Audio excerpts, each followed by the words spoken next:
শুরু হচ্ছে, লাইভ চালু হয়েছে, শুরু করবে দেখে।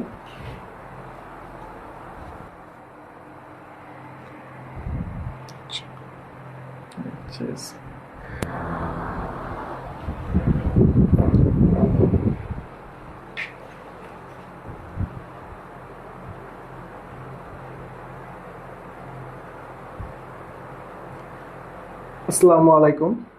আমি রাজশাহী মেডিকেল কলেজ তৃতীয় বর্ষে আছি এখন।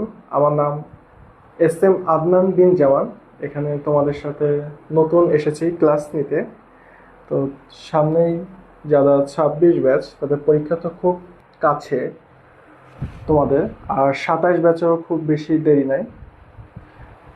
তো এখন তোমাদেরকে পড়াশোনা একটু গুছিয়ে গুছিয়ে পড়াশোনা করতে হবে। আমি রাজশাহী মেডিকেল থেকে আছি।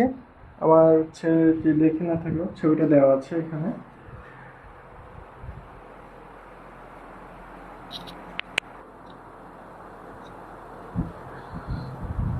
আচ্ছা, তাহলে আমাদের যেহেতু পরীক্ষা খুব কাছাকাছি, যারা হচ্ছে এসএসসি 26 ব্যাচ, দেখো তোমাদের তো খুব বেশি দেরি নেই। তাহলে আমরা পড়াশোনাটা কিভাবে করব, বুঝছো? আমাদের পড়াশোনাটা করতে হবে এক্সাম ওরিয়েন্টেড। এক্সাম, আচ্ছা এখানে লেখাটা ক্লিয়ার আসছে না কেন? এক্সাম ওরিয়েন্টেড পড়াশোনা আমাদের করতে হবে।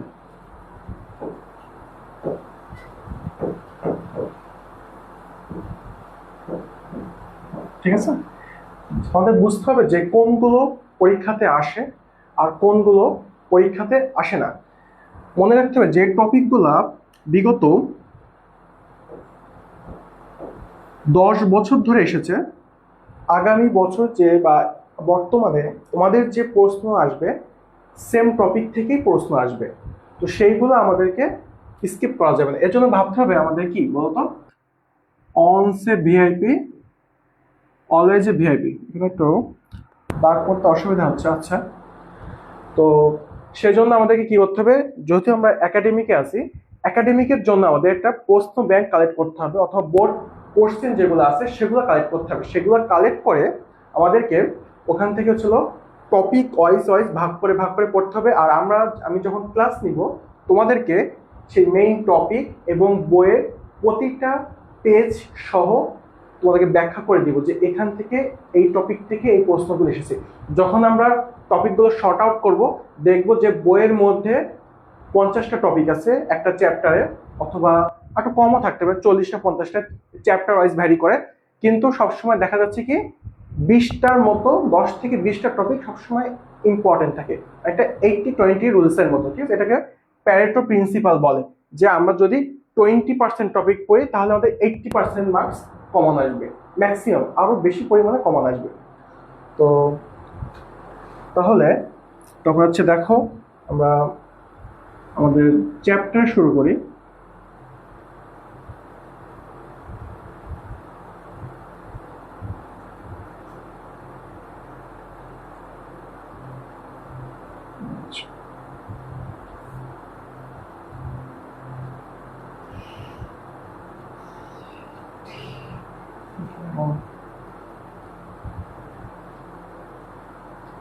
এখানে বইটা কোথায়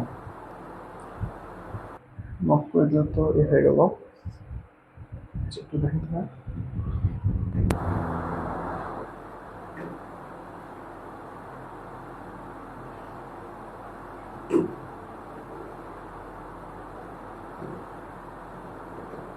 আমাদের মাঝখানে পিডিএফ বের করতে অসুবিধা হচ্ছে একটু, যেহেতু অনেক আন্তরিকভাবে দুঃখিত।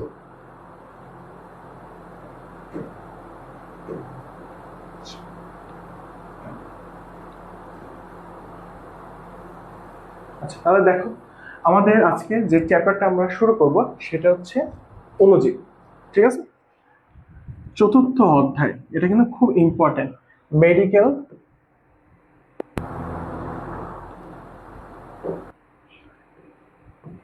এটা হচ্ছে মেডিকেল প্লাস ভার্সিটি, জিএসটি এবং এসএসসি সব জায়গায় অনেক ইম্পর্টেন্ট একটি চ্যাপ্টার। ঠিক আছে, তো আমাদের চ্যাপ্টার নাম কি? অণুজীব, যেটা হচ্ছে মাইক্রো অর্গানিজম বা মাইক্রো। তো এখন দেখুন, এই যে অণুজীব যেখানে আলোচনা করা হয় বিজ্ঞানের ভাষায়, সেটা হচ্ছে কি মাইক্রো বায়োলজি অথবা অণুজীব তত্ত্ব।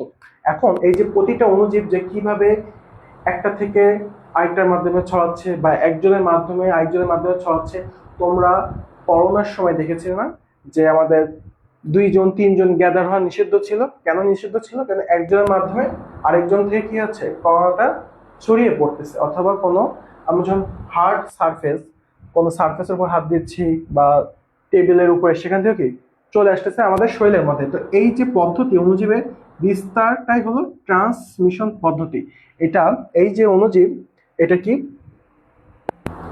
এটা হচ্ছে ভাইরাস, ব্যাকটেরিয়া। আমাদের চ্যাপ্টারটা ভাগ করা হয়েছে 3 ভাগে, হ্যাঁ? ভাইরাস, ব্যাকটেরিয়া আর হচ্ছে ম্যালেরিয়া। ঠিক আছে, ভাইরাস, ব্যাকটেরিয়া আর ম্যালেরিয়া, এই 3টা টপিকে আমাদের এই মেইন চ্যাপ্টারটা ভাগ করা হয়েছে। আর এই যে ভাইরাস, ব্যাকটেরিয়া, ম্যালেরিয়া, এরা 3জনই ট্রান্সমিশন পদ্ধতিতে বিস্তার লাভ করে। তাহলে দেখো, আমরা একটু ক্লিন করে নিচের দিকে যাই। তো নিচের দিকে ওঠানোর জন্য কি স্ক্রল আছে সাইডে?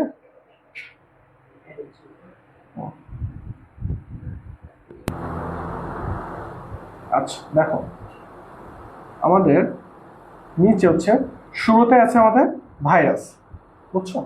ভাইরাসটা হচ্ছে, দেখো ভাইরাসের কোন টপিক থেকে আমাদের শুরু হয়েছে। তো ভাইরাসের একটা ল্যাটিন শব্দ, বুঝছো? ভাইরাস একটা ল্যাটিন শব্দ যার অর্থ হচ্ছে বিষ। এটা একটা ইম্পর্টেন্ট, এটা আমাদের মাথায় রাখতে হবে। আর এটা কি অতি আণুবীক্ষণিক, এটা মাথায় রাখতে হবে আমাদের, যেটা কি অতি আণুবীক্ষণিক। কিন্তু আমরা যখন আবার ব্যাকটেরিয়ার কাছে যাব তখন কি হবে? ওটা হবে কিন্তু আণুবীক্ষণিক জীব। আর ভাইরাস হচ্ছে অতি আণুবীক্ষণিক জীব। ঠিক আছে, আলট্রা মাইক্রোস্কোপিক, এটা পরীক্ষাতে আসে। অনেকেই ভুল করে যে আণুবীক্ষণিক দেখে দাগায় দেয়, বুঝছো? ওটা কিন্তু ভুল হবে। এরপরে দেখো যে ভাইরাস নামটা কে দেয়। ভাইরাস নামটা সর্বপ্রথম প্রবর্তন করেছিল বিজারিং। ভাইরাস নামটা সর্বপ্রথম কে প্রবর্তন করে? বিজারিং। বিজারিং সাধারণত যে আমরা যে এখন যে ভাইরাস নামটা দিচ্ছি, এটা ভাইরাস। আরেকটা জিনিস সেটা হচ্ছে যে ভাইরাস শুধুমাত্র ডিএনএ অথবা আরএনএ দিয়ে গঠিত, কখনোই ডিএনএ এবং আরএনএ একসাথে থাকতে পারবে না। আর আরেকটা বিষয় যে এখন ভাইরাসের মধ্যে যদি আমরা দেখি যে ভাইরাসটা সব থেকে কোনটা ছোট কোনটা বড় ভাইরাস, এটা অনেক পরীক্ষায় আসে, আমাদের বইতেও আছে। তো এখানে দেখো, সব থেকে যে ছোট ভাইরাস,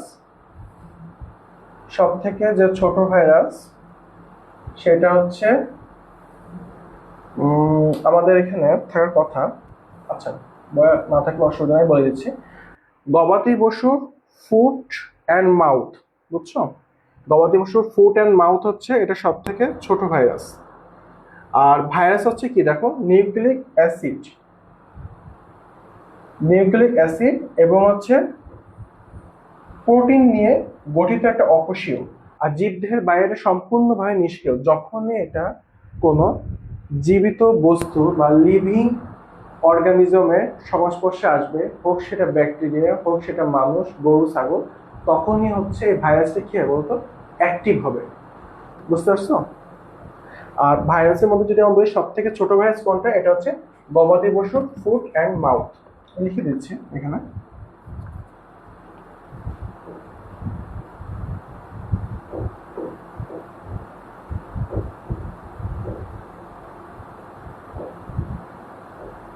গবাদি পশুর ফুট অ্যান্ড মাউথ সব থেকে কি বলতো? ছোট ভাইরাস।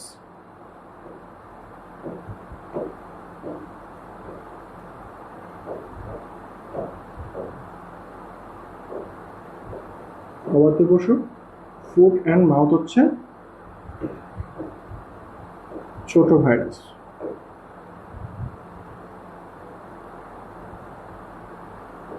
আচ্ছা, লেখাটা হয়তো একটু বুঝতে কষ্ট হতে পারে তোমাদেরকে। এখানে হয়তো দিলে টোটালটা ক্লিন হয়ে যাচ্ছে। স্পেসিফিক যেটা ক্লিন করা ওটাকে ক্লিন করা যাবে মনে হয় না,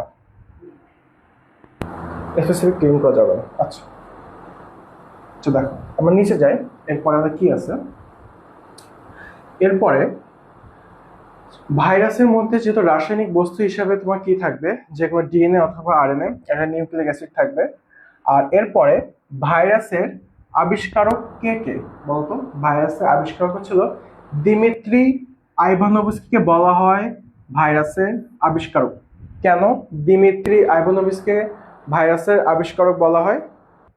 এই দেখো, ওনাকে ভাইরাসের আবিষ্কারক বলা হয় কারণ উনি দেখায় যে একটা রোগাক্রান্ত টিএমবি মানে তামাক গাছ থেকে উনি কি নেয়, টিএমবি তামাক গাছ থেকে হচ্ছে উনি একটা চামচ পাতার রস নেয়, ওটাকে উনি ফিল্টার করে, ফিল্টার করার পরে দেখা যায় যে ওই রসটা যখন আবার সুস্থ তামাক গাছে দেওয়া হচ্ছে, সেম ভাবে যে সুস্থ তামাক গাছটা ছিল ও রোগাক্রান্ত হয়ে যাবে, বুঝছো? যার কারণে বোঝা যাচ্ছে যে একে আমরা ব্যাকটেরিয়া রোধক ফিল্টার দিয়ে ফিল্টার যোগ্য করতে পারবো না। এখানে এমন কিছু একটা আছে যেটা ব্যাকটেরিয়া রোধক ফিল্টার দিয়ে ফিল্টার হবে না। এই কারণে ওনাকেই বলা হয় ভাইরাসের আবিষ্কারক, বুঝছো? আর এখানে দেখো শুরুতে উল্লেখ আছে এডওয়ার্ড জেনার। এডওয়ার্ড জেনার আমাদের প্রথম ভাইরাস ঘটিত বসন্ত রোগের উল্লেখ করেন। ভাইরাস ঘটিত বসন্ত রোগের উনি কিন্তু বসন্তকে রোগ হিসেবে উল্লেখ করেন। আর আমরা পরবর্তীতে বুঝতে পারি যে এটা কি বলতো, ভাইরাস ঘটিত।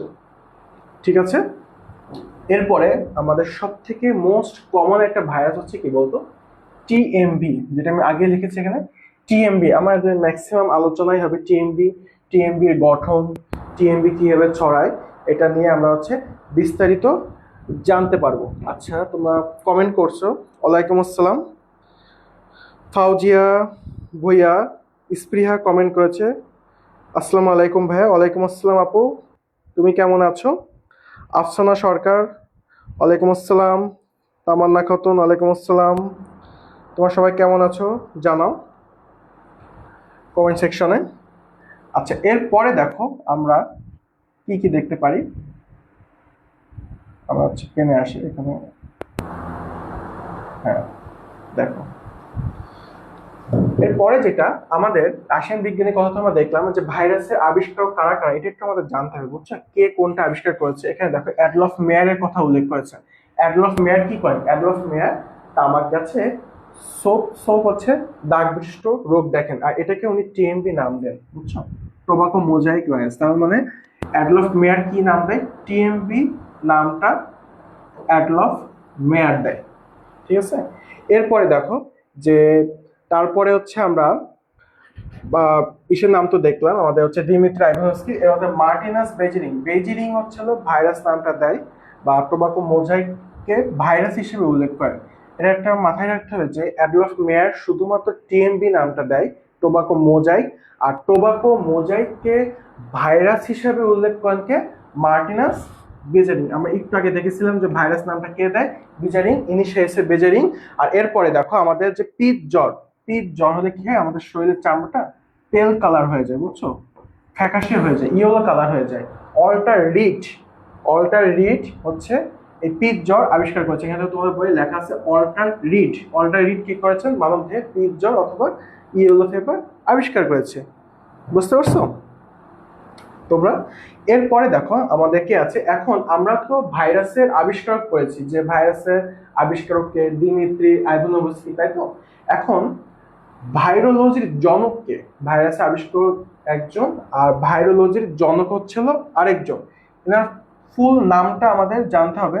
ফুল নামটা কি? ফুল নামটা হচ্ছে ওয়েন্ডেল মেরিডিথ স্ট্যানলি। তোমাদের পরীক্ষায় অনেক সময় WM স্ট্যানলি দিয়ে উল্লেখ করবে, বুঝছো?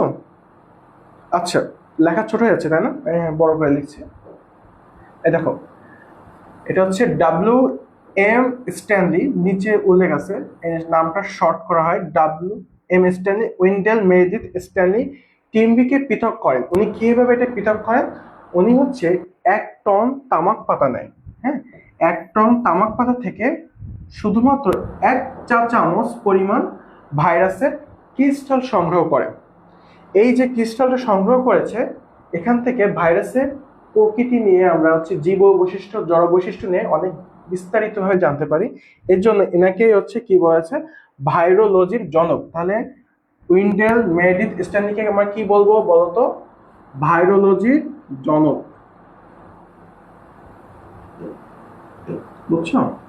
ভাইরোলজির জনক।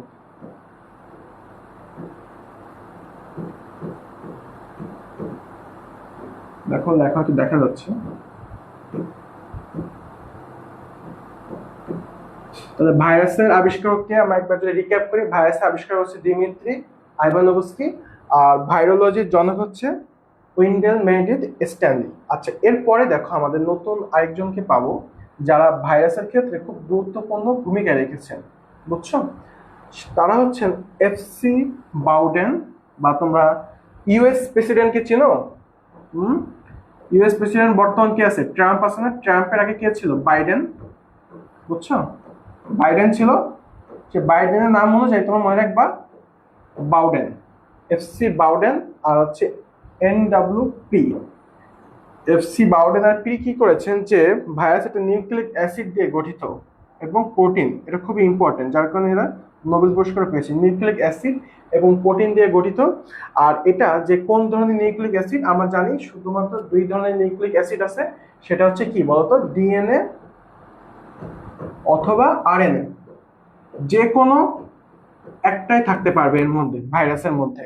আমরা যখন ব্যাকটেরিয়া পড়বো না, তখন ব্যাকটেরিয়ার মধ্যে দেখা যাবে যে ডিএনএ আরএনএ পাওয়া যাচ্ছে, কিন্তু ভাইরাসের ক্ষেত্রে সিঙ্গেল হয় ডিএনএ আর হয় আরএনএ। তো ডিএনএটা কাদের ক্ষেত্রে থাকে? ডিএনএটা ম্যাক্সিমাম প্রাণী ভাইরাসের ক্ষেত্রে থাকে। বুঝছো? আর আরএনএটা কোথায় থাকে বলতো? উদ্ভিদ ভাইরাসের মধ্যে। তবে একটা ভাইরাস আছে যেটা স্পেশাল ভাইরাস, সেটা উদ্ভিদ ভাইরাস হওয়া সত্ত্বেও ডিএনএ। সেটা কি?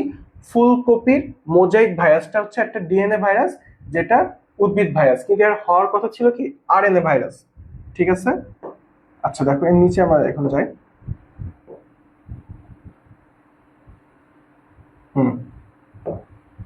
দেখো এরপরে যে শেফারম্যান এবং মরিস, শেফারম্যান এবং মরিস কি দেখায়? শেফারম্যান এবং মরিস কি দেখায়? তারা হচ্ছে নীলাভ সবুজ শৈবাল অথবা সায়ানোব্যাকটেরিয়া, তোমার হচ্ছে ধ্বংসকারী ভাইরাস সায়ানোফাস দেখায়। বুঝছো? এখন নামটা একটু দেখো তোমরা, যে শেফারম্যান এবং মরিস কি আবিষ্কার করেছেন? নীলাভ সবুজ শৈবাল অথবা সায়ানোফাস, তাই না? তো সায়ানোফাস নামটা যদি আমরা ডিকোড করি, তাহলে কি দেখতে পাবো বলতো? সায়ানো মানে হচ্ছে কোনটা বলতো? সায়ানো হচ্ছে এই সায়ানো ব্যাকটেরিয়া। বুঝছো? সায়ানো হচ্ছিল ব্যাকটেরিয়া, আর ফাজ হচ্ছে সেই ভাইরাসটার নাম। ফার্স্টটা হচ্ছে ভাইরাস। তাহলে আমরা যদি এখানে ডিকোড করে কি পাচ্ছি? সায়ানো হচ্ছিল একটা ব্যাকটেরিয়া, এটা একটা ব্যাকটেরিয়া,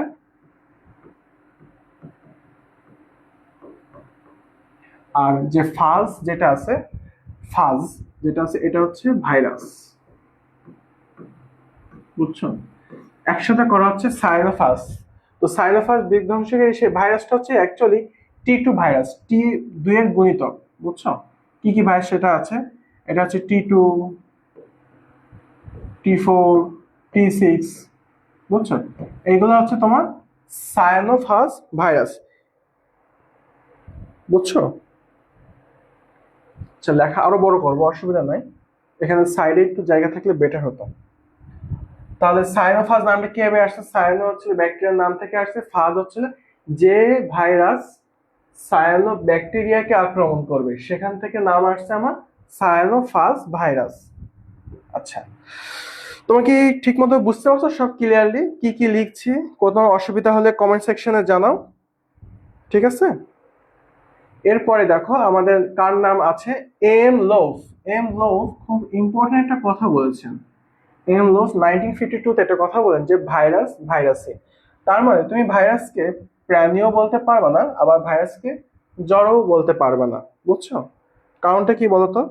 কারণ এই যে ভাইরাসটা আমাদের প্রাণী দেহে যখন থাকছে, তখন এটা জীব বৈশিষ্ট্যের মতো আচরণ করছে। অনুরূপভাবে এই ভাইরাসটা যখন আমাদের বাইরে থাকছে, প্রাণী দেহের বাইরে থাকছে, জড় বস্তুর ন্যায় জড়বস্তু নিয়ে আচরণ করছে, এর জন্য উনি বলছেন যে ভাইরাস জীবও নয়, বুঝছো, ভাইরাস জীবও নয় আবার জড়ও নয়। ভাইরাস হচ্ছে কি বলতো, জীব এবং জড়ের মাঝে একটা সেতু বন্ধনকারী, ঠিক আছে। ভাইরাস হচ্ছে জীব এবং জড়ের মাঝে একটা সেতু বন্ধনকারী। আবার এখানে দেখো উনি মেন কথাটা বলছে, শুধু আমরা যখন দেখবো যে ভাইরাস ভাইরাস নয়, তখন আমরা সেটাকে বলবো যে ভাইরাস জীব ও জড়ের মধ্যে সেতু বন্ধনকারী। এরপরে দেখো যে গ্যালো কি করেছেন, গ্যালো এইচআইভি ভাইরাস আবিষ্কার করেছেন। এখন কারোর যদি এইচআইভি হয়, একজন লোকের এইচআইভি হয়েছে, বুঝছো, একজনের এইচআইভি হয়েছে, তাহলে কি হয় বলতো, এইচআইভি যদি কারোর হয় তাহলে কি সে মরে গেল। এইচআইভি হয়েছে এই জন্য কি হয়েছে বলতো, মরে গেল।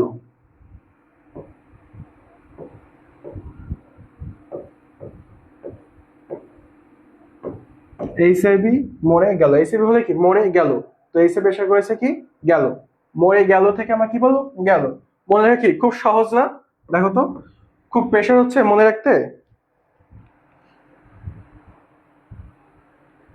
এইচআইভি মানে হচ্ছে মরে গেল। আবার এরপরে দেখো যে আমরা সেম ভাবে এফসি বাউডেন এবং এনডব্লিউ পিরিকে আমরা দেখেছি কি করেছেন, ভাইরাসের রাসায়নিক প্রকৃতি বর্ণনা করেন। আমরা আগে বলছি ভাইরাসের রাসায়নিক প্রকৃতি বলতে কি, তোমার হচ্ছে ডিএনএ ভাইরাস এবং আরএনএ ভাইরাস।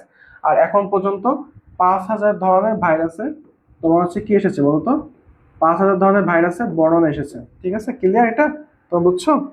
তোমার কমেন্ট করছো, তোমাদের কমেন্ট সব পড়ছি আমি নিচে, কে কি লিখছো। আফসানা সরকার, আলহামদুলিল্লাহ ভালো, জি ভাইয়া। তুমি যদি বুঝতে পারো যে তোমাকে খুব থ্যাঙ্কস, কোনো অসুবিধা হলে বলবা, সেখানে আরেকবার বুঝিয়ে দেবো। কোনো কিছু যদি বুঝতে না পারো সেটা আরেকবার বুঝিয়ে দেবো, ঠিক আছে। এরপরে দেখো, তো ভাইরাসের বিভিন্ন আবাসস্থল আছে যেখানে যেখানে থাকে, এখানে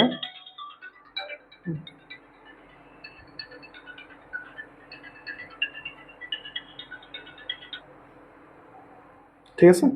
ভাইরাসের আবাসস্থল রয়েছে বিভিন্ন জায়গায়, আমাদের অতটা জানতে হবে না এটা ভাইরাস কোথায় কোথায় থাকে। আমাদের এখানে জানতে হবে যে ভাইরোলজি তো কোন শাখা আলোচনা করে, আর উইন্ডেল মেরিডিথ স্ট্যানলি কি বলা হচ্ছে বলতো, ভাইরোলজি জনক বলা হচ্ছে। আমি মার্কারটা নিয়ে আসি। ভাইরোলজির জনক কাকে বলা হচ্ছে, ওয়েন্ডেল মেরিডিথ স্ট্যানলিকে বলা হচ্ছে ভাইরোলজির জনক। আর আয়তন আমরা যদি বলি, দেখো গবাদি যে পশু আছে তার ফুট অ্যান্ড মাউথ কে বলা হয় সব থেকে ক্ষুদ্র ভাইরাস। এটা কিন্তু পরীক্ষাতে আসে যে সব থেকে ক্ষুদ্র ভাইরাস কাকে বলা হয়, গবাদি পশুর ফুট অ্যান্ড মাউথ ভাইরাসকে বলা হয় সব থেকে ক্ষুদ্র ভাইরাস।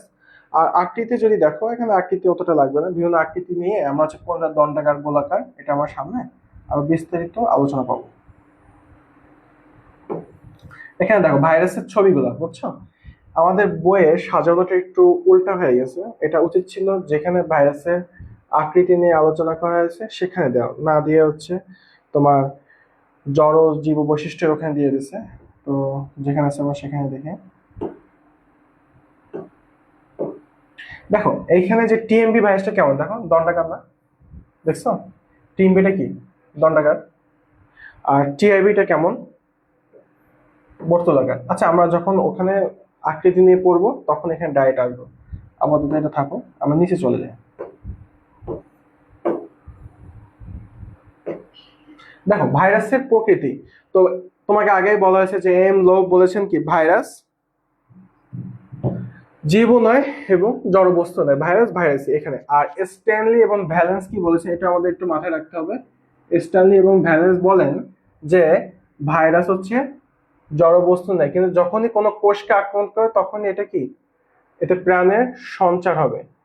তো এখানে আমাদের মাথায় রাখতে হবে যে ভাইরাসটা হচ্ছে তোমার জড়বস্তুর ন্যায়, কিন্তু যখনই তাকে আক্রমণ করে প্রাণের সঞ্চার হবে। তো প্রাণের সঞ্চার এবং জড়বস্তু, জড়বস্তু প্রাণের সঞ্চার, এই দুইটা অর্ড যদি পাও তাহলে ধরে নেওয়া যে এই কথাটা কে বলেছে, স্ট্যানলি ও ভ্যালেন্স। এর মধ্যে এম লোফের কথাটা সব থেকে বেশি ইম্পর্টেন্ট, আর শুনতেও ভালো লাগে যে ভাইরাস হচ্ছে কি বলতো, ভাইরাস হচ্ছে ভাইরাসই, বুঝতে পারছো। এরপরে দেখো আমাদের স্যালে, স্যালে কি বলেন, স্যালে বলেন যে ভাইরাস হচ্ছে কি মধ্যবর্তী একটা পর্যায়, জীব এবং জ্বরের মধ্যবর্তী একটা পর্যায়কে স্যালে বলেছেন যে একটা মধ্যবর্তী পর্যায়ে যেটাকে সেতু বন্ধন করে, বুঝছো? রাসায়নিক অণু সেটা কি সজীব কোষের মধ্যবর্তী একটা পর্যায় বা একটা কানেকশন তৈরি করে। তো আমাদের বইয়ে তোমার হচ্ছে ভাইরাসে জীব বৈশিষ্ট্য এবং জড় বৈশিষ্ট্য দেওয়া আছে। দেখো এখানে আমরা যখন দেখব এখানে কি কি আছে, দেখো ভাইরাসের জড় রাসায়নিক বৈশিষ্ট্য। তো ভাইরাস হচ্ছে কি অকোষীয়।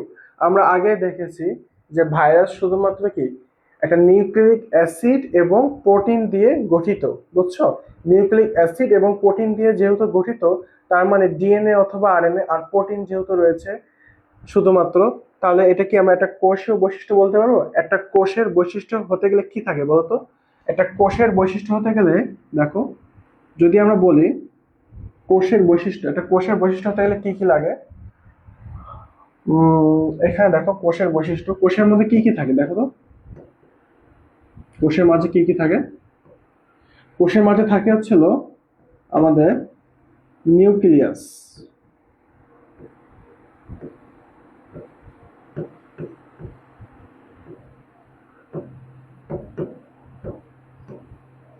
নিউক্লিয়াস থাকে। আমি বাকিগুলো সংক্ষেপে লিখে দিচ্ছি একটু, ঠিক আছে? নিউক্লিয়াস থাকবে, রাইবোজোম থাকবে, মাইটোকন্ড্রিয়া থাকবে, গলজি বস্তু থাকবে, তাই না? সাইটোস্কেলিটন থাকবে, তারপর কি প্লাজমা মেমব্রেন থাকবে, বুঝছো? এগুলো হচ্ছে কি একটা কোষের বৈশিষ্ট্য। কিন্তু ভাইরাসের মধ্যে কি আমরা এগুলো পাই? নিউক্লিয়াস পাই না, রাইবোজোম পাই না, মাইটোকন্ড্রিয়া, গলজি বডি, বুঝছো? মেইন যে ইম্পর্টেন্ট মাইটোকন্ড্রিয়া না থাকলে কি কোষে কি শক্তি উৎপন্ন হয়? হয় না। দেখো ভাইরাসের মধ্যে কিন্তু এগুলো নাই। এজন্য আমরা ভাইরাসকে একটা অকোষীয় বলতে পারি এবং অতি অণুবীক্ষণিক। এটা কিন্তু মোটে ভুল করবে না যে ভাইরাস একটা অতি অণুবীক্ষণিক আর ব্যাকটেরিয়া হচ্ছে শুধু আণুবীক্ষণিক, ঠিক আছে? অতি আণুবীক্ষণিক আর আণুবীক্ষণের মধ্যে তোমার হচ্ছে গলিয়ে ফেলবে না। এরপর দেখো এই যেখানে লিখছে, দেখো সাইটোপ্লাজম নাই, কোষ ঝিল্লি নাই, কোষ প্রাচীর, রাইবোজোম নাই, মাইটোকন্ড্রিয়া কিছুই নাই। এর জন্য একে আমরা অকোষীয় বলতে পারবো। আর এদের কি নিজস্ব কোনো বিপাকীয় এনজাইম নেই, বুঝছো? এদের নিজস্ব কোনো বিপাকীয় এনজাইম নেই, যেহেতু এদের দেহে কোনো মেটাবলিজম নাই, এদের দেহে কোনো মেটাবলিজম নাই, এর জন্য আমরা কি বলতে পারি বলতো? এরা কোনো খাদ্য গ্রহণও করে না, আর কি পুষ্টিক্রিয়াও নাই, বুঝছো? এরপরে দেখো ভাইরাসে জীবকোষের সাহায্য ছাড়া স্বাধীনভাবে প্রজননক্ষম নয়। স্বাধীনভাবে প্রজননক্ষম নয় দিয়ে কি বোঝাচ্ছে? যদি কোনো ভাইরাস আমাদের লিভিং বডির বাইরে থাকে তখন দেখা যাচ্ছে কি একটা ভাইরাস থেকে দুই তিনটা ভাইরাস আর হতে পারছে না। এটা হওয়ার জন্য লাইটিক চক্র, লাইসোজেনিক চক্রগুলো আছে, যার মাধ্যমে ভাইরাস কি করে নিজের সংখ্যা বৃদ্ধি করে জীবদেহের ভেতরে। জীবদেহের বাইরে নিজে নিজে ওর সংখ্যা বৃদ্ধি করতে পারে না, যার কারণে আমরা কি বলতে পারি স্বাধীনভাবে প্রজননক্ষম নয়। আমরা আগেই পড়েছি যে ব্যাকটেরিয়া রোধক ফিল্টার, ব্যাকটেরিয়া রোধক ফিল্টারে ভাইরাস ফিল্টার যোগ্য নয়। এটা কে আবিষ্কার করেছে বলতো?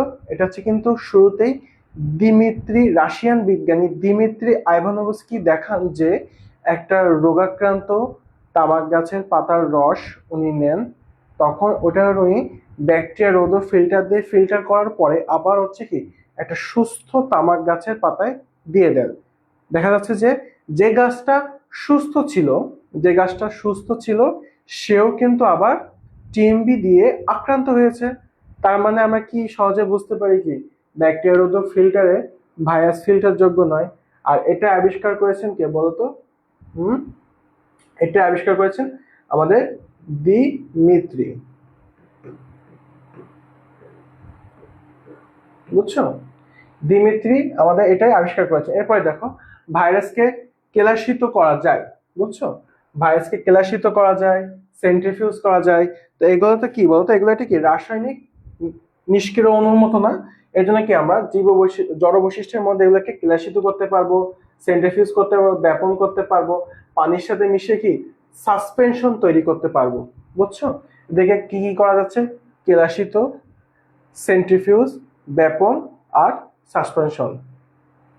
এটা তোমরা কেশবাসও দিয়ে মনে রাখবে, কেশবাস, কেশবাস, কেশবাস, এটা একটু বড় করে লিখি তাহলে তুমি বুঝতে পারবে। এটা হচ্ছে কি বলতো, কেশবাস মানে কেলাসিত, সাসপেনশন, ব্যাপন, আর হচ্ছে সেন্ট্রিফিউজ। ভাইরাসে কি কি করা যায়? কেশ বাস করা যায়, কেশ বাস। আর জীবকোষের বাইরে ভাইরাস কি রাসায়নিক কণার মতো নিষ্ক্রিয়? হ্যাঁ, রাসায়নিক কণার মতো নিষ্ক্রিয় বলে কি ওর নিজের স্বাধীনভাবে প্রজনন করতে পারছে না, বুঝছো? এরপরে দেখো আমাদের ভাইরাসে কি আছে। ভাইরাসের দৈহিক কোনো বৃদ্ধি নেই। ভাইরাসের দৈহিক কোনো বৃদ্ধি নেই। ভাইরাসের দৈহিক বৃদ্ধি নেই বলতে কি বোঝাচ্ছে? আমাদের একটা ছোট বাচ্চা, ও যদি বড় হয় আস্তে আস্তে কি হয় বলতো, ছোট থেকে বড় হচ্ছে, তাই না? কিন্তু ভাইরাস নিজে নিজে ছোট্ট থেকে এত বড় হতে পারবে না, বুঝতে পারছো? এই জন্যই বলা হচ্ছে জীব দেহে তোমার হচ্ছে কি এর কোনো ভাইরাসের দৈহিক বৃদ্ধি নেই। এই জন্য ভাইরাসের দৈহিক বৃদ্ধি নাই, আবার পরিবেশের উদ্দীপনায় সাড়া দেয় না, যেহেতু রাসায়নিক কণার মতো নিষ্ক্রিয়, এই জন্য কি উদ্দীপনায়ও সাড়া দিবে না। এরপরে দেখো ভাইরাস কি রাসায়নিকভাবে প্রোটিন এবং নিউক্লিক অ্যাসিডের সমাহার মাত্র। নিউক্লিক অ্যাসিড বলতে কি কি বোঝাচ্ছে? ডিএনএ, তাই না, অথবা আরএনএ, এটা বোঝাচ্ছে। আবার কি ভাইরাসে তোমার হচ্ছে অ্যাসিড ক্ষার লবণ প্রতিরোধে সক্ষম। তুমি অ্যাসিড ক্ষার লবণ যাই দাও, ভাইরাস কি নিজেকে ওখান থেকে রক্ষা করে নেবে, বুঝছো? ভাইরাস জীবিত থেকে যাবে। আবার অ্যান্টিবায়োটিক এদের দেহে কোনো প্রতিক্রিয়া সৃষ্টি করে না, কোনো প্রতিক্রিয়া সৃষ্টি করে না। তাহলে অ্যান্টিবায়োটিক একটা জিনিস দেখো, খুব কমন বিষয়, এটা হচ্ছে কি অ্যান্টিবায়োটিক। তো বায়োটিক মানে অ্যাকচুয়ালি ব্যাকটেরিয়া, ব্যাকটেরিয়া থেকে তোমার বায়োটিক শব্দটা আসছে, মানে অ্যান্টি ব্যাকটেরিয়া। যে জিনিসটা তোমার ব্যাকটেরিয়া বৃদ্ধি বন্ধ করে দেয় অথবা ব্যাকটেরিয়াকে মেরে ফেলায়, সেগুলোই হচ্ছে অ্যান্টিবায়োটিক। এই কারণে যেহেতু ভাইরাস ব্যাকটেরিয়া না, যার কারণে অ্যান্টিবায়োটিক অথবা অ্যান্টিব্যাকটেরিয়াল যে মেডিসিনগুলা, সেগুলো ভাইরাসের ওপর কোনো প্রতিক্রিয়া দেখায় না বা কোনো প্রতিরূপ দেখায় না, বুঝতে পারছো? আচ্ছা, এরপরে দেখো আমাদের মোটামুটি ভাইরাসের যে জীব বৈশিষ্ট্য যা যা আমরা দেখছি, জড় বৈশিষ্ট্য যা যা আছে সব আমরা দেখেছি। তো ভাইরাসের উপর আমরা যদি বলি যে এখন কি কোনো কিছুই ভাইরাসের উপর প্রতিক্রিয়া সৃষ্টি করতে পারবে না, হ্যাঁ, ভাইরাসকে প্রতিরোধ করতে সক্ষম হবে কোনটা দেখো তো। আমাদের এখানে অ্যাসিড ক্ষার লবণ যেটা আছে, যেটা কি ভাইরাস অ্যাসিড ক্ষার লবণ প্রতিরোধ সক্ষম, কিন্তু ভাইরাসকে কে প্রতিরোধ করতে পারবে? সেটা হচ্ছে ইন্টারফেরন।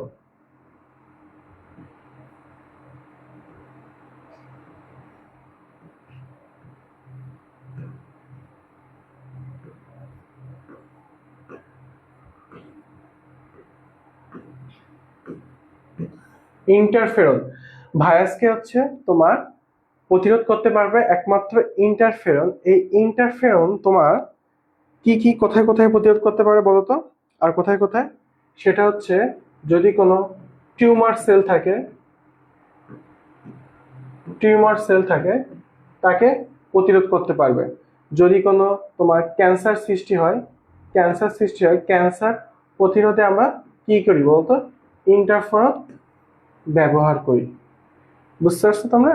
ক্যান্সার প্রতিরোধে টিউমার সেলে ভাইরাস কি করে, ভাইরাসটাও যদি কেউ ভাইরাস দ্বারা ইনফেক্টেড হয় তো সেই জায়গাটা কিন্তু কি হয়, তোমার টিউমার হয়ে যায় অথবা ক্যান্সারও কিন্তু হয়ে যেতে পারে, বুঝতে পারছো?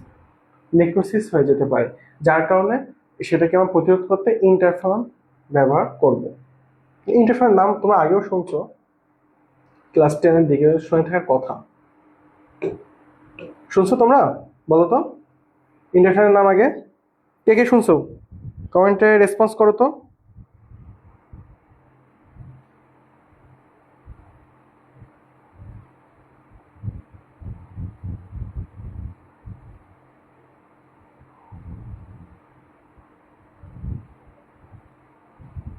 হুম, অনেকেই শুনছো,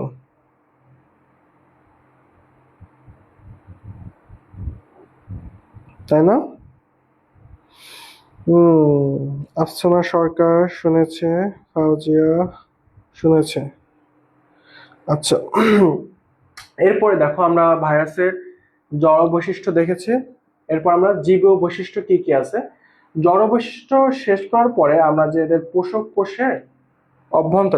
কোষের অভ্যন্তরে আমরা যদি দেখি, পোষক কোষের অভ্যন্তরে ভাইরাস কি করতে পারে বলতো, সংখ্যা বৃদ্ধি করতে পারে, মাল্টিপ্লিকেশন করতে পারে, বুঝছো? তো এই যে ভাইরাসটা সংখ্যা বৃদ্ধি করে কিভাবে করে জানো? নর্মালি কিন্তু আমরা বুঝি যে সংখ্যা বৃদ্ধি করে, কিন্তু কিভাবে করে? এটা হচ্ছে জিওমেট্রিক্যালি সংখ্যা বৃদ্ধি করে, জ্যামিতিক হারে। এই এক্সট্রা ইনফোগুলো তোমার চাইলে লিখে নিতে পারো। ভাইরাস জিওমেট্রিক্যালি সংখ্যা বৃদ্ধি করে, বুঝছো? অনেকটা ধারার মতো। এই যে গুণিতক, যদি 3-এর গুণিতক যদি ধরি এরকম, এই হারে ভাইরাস নিজে সংখ্যা বৃদ্ধি করে, ঠিক আছে? আর এবার দেখো আমরা প্রতিটা এখানে কিভাবে পড়বো, তো আমরা প্রতিটা জিনিস odd by odd, line by line বুঝে বুঝে পড়বো যে কোন লাইনে আমাদের কি বোঝাতে চেয়েছে। আশা করি তোমরা এভাবে পড়ে খুব খুশি হবে। যদি বায়োলজি অনেকেই বলে যে আমরা সাধারণত মুখস্থ করব, হ্যাঁ, মুখস্থ করে পরীক্ষায় লিখে দিয়ে আসবো, বলে দিয়ে আসবো, এটা কিন্তু এত বড় সিলেবাস, ইন্টার সিলেবাসটা মাথায় থাকে না।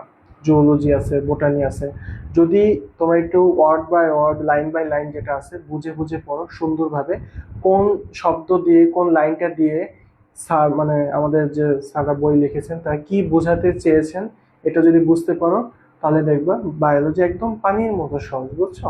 এগুলোকে অনেকে তোমাদের কঠিন করে বলবে যে বায়োলজিতে অনেক পড়া হাবা যাবা, একটু বুঝে বুঝে পড়ো, সিস্টেমটা কি একটু গল্পের মতো করে পড়ো, দেখবা একদম বায়োলজি বই পানির মতো সহজ হয়ে গিয়েছে, বুঝছো? এবার দেখো ভাইরাসের যে জীব বৈশিষ্ট্য, তো পোষক কোষের যে অভ্যন্তরে ভাইরাসটা সংখ্যা বৃদ্ধি করে। আচ্ছা, তাহলে তোমাদের একটা প্রশ্ন থাকে, আমি একটু আগেই পড়েছি, তো ভাইরাস পোষক কোষের মধ্যে কিভাবে সংখ্যা বৃদ্ধি করে বলতো? কমেন্ট সেকশনে উল্লেখ করো তো কিভাবে সংখ্যা বৃদ্ধি করে, দেখি কে মনোযোগ দিয়ে ক্লাসটা করেছো দেখছো। আমি কিন্তু মুছে দিয়েছি যে কিভাবে সংখ্যা বৃদ্ধি করে, একটু আগেই পড়েছি, 2 মিনিট আগেই পড়েছি যে ভাইরাস কিভাবে সংখ্যা বৃদ্ধি করতে পারে।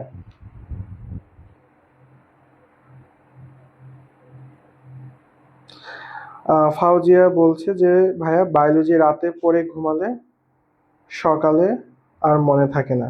এই তো আফসানা সরকার বলেছো জিওমেট্রিক্যালি, হ্যাঁ ঠিক বলেছো।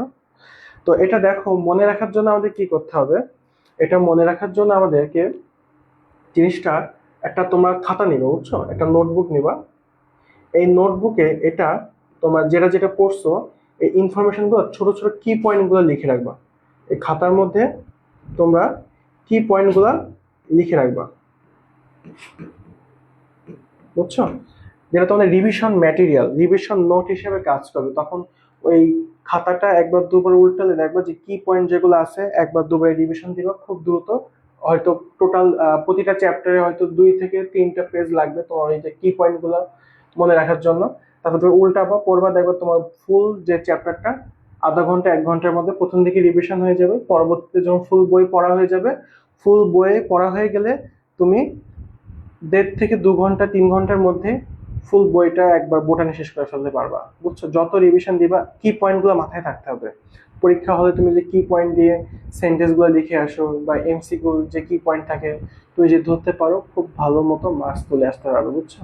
এখন বইয়ের লাইন বাই লাইন যদি তুমি মনে রাখতে চাও, এটা মনে করো মানে একটু টাফ হয়ে যায় যে কারোর জন্য। এটা একটা তোমাদের ইজি টেকনিক বলে দিলাম যে কিভাবে বায়োলজিটা মনে রাখতে হবে, বুঝছো? আর ফাউজিয়া বলেছো যে জিওমেট্রিক্যালি, তোমাকে ধন্যবাদ। আফসানা সরকার বলেছে জিওমেট্রিক্যালি, তোমাকেও ধন্যবাদ। আর বায়োলজি তাহলে কিভাবে পড়তে হবে তোমরা কি বুঝতে পারছো? বায়োলজি কিভাবে পড়তে হবে?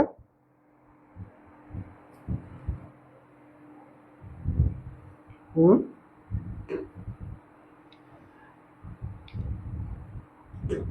একটু কি পয়েন্টগুলো খাতায় নোট করে পড়বা, লিখবা, রিভিশন দিবা, তাহলে দেখবা রিকল করার চেষ্টা করবো যে কিভাবে কিভাবে এটা আমাদেরকে মনে আসে। হ্যাঁ, আর মেইন কথা একটা হচ্ছে যে পরীক্ষা ভালো করার জন্য আমাদের বেশি বেশি পরিমাণে প্র্যাকটিস করতে হবে যে পরীক্ষায় কিভাবে প্রশ্নগুলো আসে।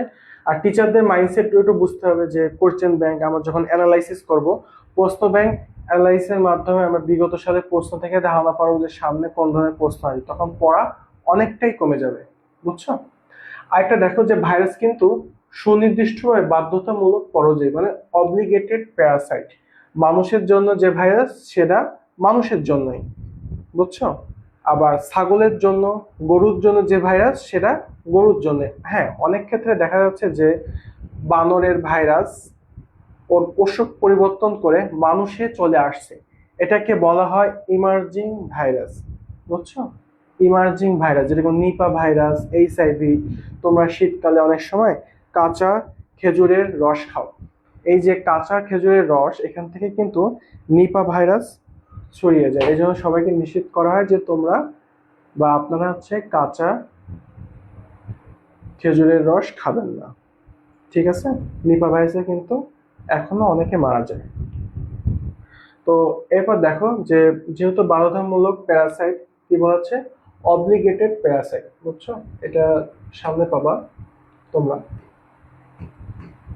এটা আমার লেখা বোঝা যাচ্ছে না, ছোট হয়ে যাচ্ছে, বড় করে লিখে দিচ্ছি। হ্যাঁ, অব্লিগেটেড প্যারাসাইট। দেখো লেখা কি বুঝতে পারছো? যদি মাথা লেখো এটা ভালো না, বুঝতে একটা কষ্ট হতে পারে তোমাদের। যে বাধ্যতামূলক পরজীবী, এই যে বাধ্যতামূলক পরজীবী, এটাকে বলা হচ্ছে অব্লিগেটেড প্যারাসাইট। এটা পরীক্ষা অনেক সময় দেয়, বইয়ের ভিতরের দিকে আছে। আর ভাইরাসে কি ওই ব্যক্তি মিউটেশন ঘটাতে পারে এবং প্রকরণ ভ্যারিয়েশন, যেহেতু কি হচ্ছে ভাইরাস যখন নিজের কোনো একটা ব্যাকটেরিয়ার মধ্যে ঢুকে অথবা লিভিং অর্গানিজমের মধ্যে ঢুকে ও নিজেকে রেপ্লিকেট করে, ও রেপ্লিকেট করার সময় কিন্তু ওর জিনের মধ্যে মিউটেশন হয়। বুঝতে পারছো? সেই জন্য ওর কিন্তু জিনগত কিছু পরিবর্তন সাধিত হয়, পরিব্যক্তি বা প্রকরণ ঘটায়, সেটার কথা বলছে। আর এদের খুবই অভিযোজন ক্ষমতা। আমার যখন করোনা আক্রান্ত হয়েছিলাম, তোমরা মনে করতে পারো যে corona second wave, first wave, third wave আসছিল কেন? করোনা পরিবেশের সাথে সাথে ওর নিজের কি করতে পারে বলতো? নিজেকে পরিবর্তন করতে পারে, পরিবেশের সাথে খাপ খাইয়ে নিতে পারে। বুঝছো? এটাকে বলা হচ্ছে। যেরকম 2020-21 সালের দিকে তো করোনা আসে। তো ইন্ডিয়ার একজন ছিল, তোমার হচ্ছে হয়তো উনি পুরোহিত টাইপেরই বলা যায় অনেকটা, তো এক্সাক্ট আমার হচ্ছে মনে আসছে না। তো উনি কি বলে যে করোনা তুমি আমাকে মেরো না। বুঝছো? তো এরকম বললে কিন্তু ভাইরাস অ্যাকচুয়ালি কি করতে পারে? তোমাকে মারবে না এমন না। ভাইরাস কি করে? নিজেকে সময়ের সাথে সাথে পরিবর্তন করে, আর স্ট্রং হয়, ডেভেলপ হয়। বুঝছো? সেইভাবে কি করে ওর পরবর্তীতে ওর যে হোস্ট সেল, যাকে আমরা বলি যে মানুষ, অথবা করোনার হোস্ট তো মানুষ ছিল, ও হোস্ট সেলের মধ্যে যে নিজেকে রেপ্লিকেট করবে, রেপ্লিকেট করার মাধ্যমে বংশবৃদ্ধি করবে, আরো পরিমাণে ছড়াবে, ও আরো বেশি পরিমাণে কি হবে? মানুষ হত্যা করবে। তো এরপরে দেখো অভিযোজন ক্ষমতায় কিভাবে আসছে। আর জিনগত পুনর্বিন্যাস, ওই সেম ভাবে যে জেনেটিকটা তোমার হচ্ছে মিউটেশন হচ্ছে। বুঝছো? জিনগত জেনেটিক রিকম্বিনেশন ঘটতে দেখা যায়। কিভাবে জেনেটিক রিকম্বিনেশন? যে যখন ভাইরাস হচ্ছে নিজেকে জেনেটিক্যালি মডিফাই করছে, তখন ওর জিনের যে রেখাকার বিন্যাসটা আছে বা জেনেটিক ম্যাপ, ওইটা চেঞ্জ হয়ে যাচ্ছে। বুঝতে পারছো? যার কারণে কি ওর অভিযোজন ক্ষমতা বেড়ে যাচ্ছে। 3টা লাইন, 4, 5, 6 একই টাইপেরই কথা বলছে, তার মধ্যে এটা কিন্তু পরীক্ষায় তোমাদের এমসিকিউতে আসবে। ঠিক আছে? এই দেখো যে আমরা আবার পেয়েছি যে ভাইরাসকে জীব ও জড়ের সেতু বন্ধন বলা হচ্ছে। ভাইরাসের স্ট্রাকচার আমরা দেখবো। তোমরা কি এটা ভালো মতো কি বুঝেছো কোথায় কোথায়? হুম, নিপা ভাইয়া নিপা হয়, এই তো ঠিকই বলেছো। ফাউজিয়া ভুইয়া, স্পৃহা। তোমরা কি সব টপিক গুলা লাইন বাই লাইন ঠিক মতো বুঝেছো? আপু বলো তো, কোথাও কোনো বুঝতে অসুবিধা হয়েছে?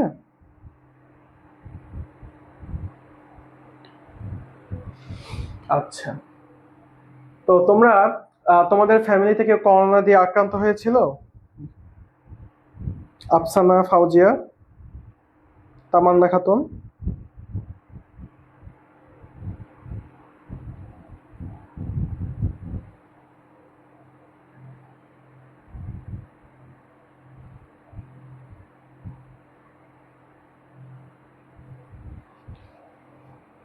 তাহলে তো আলহামদুলিল্লাহ ভালো। তো একটা জিনিস আমি কেন বললাম, কেউ যদি করোনা থেকে তোমার হচ্ছে আক্রান্ত হয়, পরবর্তীতে সে মানুষটা যদি সুস্থ হয়ে যায় তখন কি হবে জানো? যে ব্যক্তি করোনা দিয়ে আক্রান্ত হয়েছে ওনার বডিতে কিন্তু করোনা প্রতিরোধী অ্যান্টিজেন তৈরি হবে, বুঝছো? অ্যান্টিজেন অ্যান্টিবডি তৈরি হবে। যে আমরা হচ্ছে কি দিই বলতো, আমাদের যখন ভাইরাস দ্বারা আক্রান্ত হই তখন আমরা কি দিই বলতো, কি দিই? টিকা দিই না? তোমরা হচ্ছে জুওলজিতে টিকার ক্লাসিফিকেশন পড়বা, হ্যাঁ? ওখানে কিন্তু মৃত ভাইরাস দেওয়া হয়।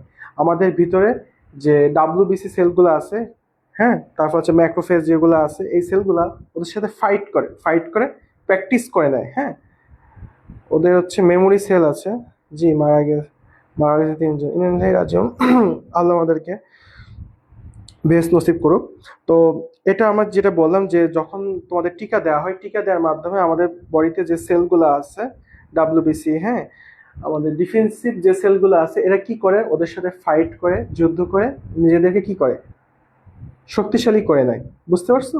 শক্তিশালী করে নেওয়ার মাধ্যমে ওরা পরবর্তীতে তোমার যখন ভাইরাসটা আবার আক্রমণ করতে আসবে, ওরা তো জানে যে এই ভাইরাসের মাধ্যমে আমরা কি ফাইট করেছি, সেম ভাবে তোমার হচ্ছে ওই ভাইরাসকে মেরে ফেলাবে। বুঝছো? ক্লিয়ার? যে ভাইরাসটা হচ্ছে তোমার কিভাবে কাজ করতেছে। আর অ্যান্টিভাইরাস আমরা যখন দেখছি অ্যান্টিভাইরাল ড্রাগ, ওটা আমাদের বডিতে কিভাবে কাজ করছে। জিনিসগুলো কিন্তু খুবই ইজি, বায়োলজি পড়া খুবই সহজ যদি এটা তোমরা সহজ করো। সহজ করলে সহজ, আর জটিল করলে জটিল, এটা মাথায় রাখবা। যখন কোনো তুমি জিনিসটাকে সহজ করতে চাইবে তাহলে সেই জিনিসটা সহজ হয়ে যাবে। আর যদি এটা জটিল করতে যাও তাহলে কি হবে বলতো, এটা জটিল হয়ে যাবে। ঠিক আছে? সহজ করলে সহজ, আর জটিল করলে জটিল। ঠিক আছে? বায়োলজি তুমি যত সহজ করে পড়ে পারো, হ্যাঁ, আমি নিজেও যখন বায়োলজি পড়েছিলাম তখন হচ্ছে চেষ্টা করতাম যে জিনিসগুলো আছে ব্যাখ্যাটা জানার। আমি যদি ব্যাখ্যাটা জানতাম, তুমি যদি পেছনে ব্যাক স্টোরিটা জানো তোমার হচ্ছে মনে রাখতে সুবিধা হবে। আর তুমি যদি শুধু পড়ে যাও যে লিঙ্গ পুনর্বিন্যাস, প্রকরণ পরিব্যক্তি, এটা যে গাছের পাতা সবুজ, গাছের পাতা সবুজ, তাহলে এইভাবে কিন্তু ভুলে যাবা। বুঝছো? এই তো ঠিকই বলেছে, ফৌজিয়া বক্ষণ করে নেয় ভাইরাসগুলোকে। বাহ, তোমার তো তাহলে বেশ ভালো রেসপন্স দেখাচ্ছ, ভালোই বুঝেছো, আলহামদুলিল্লাহ। তাহলে ভাইরাসের ভৌত গঠনটা বেশ বড়, বুঝছো? এটা আমরা আগামী ক্লাসে পড়বো। তোমরা এগুলো বাসায় পড়বা একটু ক্লিয়ার করে, পরবর্তী ক্লাসে যদি সমস্যা থাকে কোথাও জানাবা, সেখানে তোমাদেরকে প্রবলেমগুলো সলভ করে দেবো। ঠিক আছে আপু?